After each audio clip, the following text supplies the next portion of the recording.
Magandang araw mga ka-tiler. Pakita ko sa video nito ang paggalit namin ng tiles. Gamit namin po ang plastic na spacing na rin na nakalagay para hindi siya galaw tulad po ito.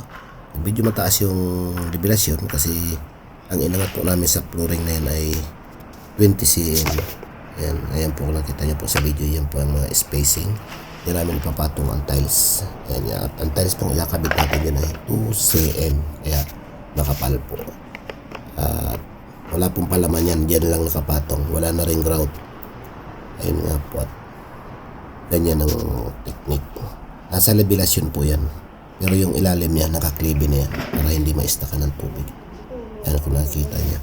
Yan po ay walang malalaglag yan. Kaya ganyan ang diskarte. At yan po ay sa lubay opisina at yan po ay parang pinakabiranda lang. Nakikita nyo naman po sa video eh, inaapak-apakan natin at hindi siya nag-crack.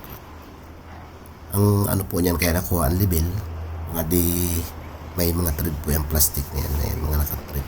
Pag medyo mataas, bababa namin, na-adjust. Pag medyo bababa, adjust din namin. Nakikita nyo. Pagkabit namin, patong na lang, walang palaman, walang grouting. Ayun nga po, napakabigat ng tiles na yan. 60 by 60.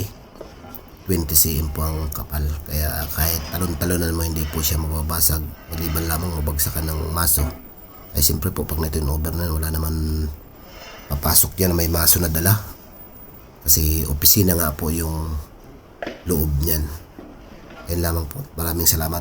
Sana may ideya kayo kung makita at dumaan sa FYP nyo ang video nyo. Yan lang po. Salamat.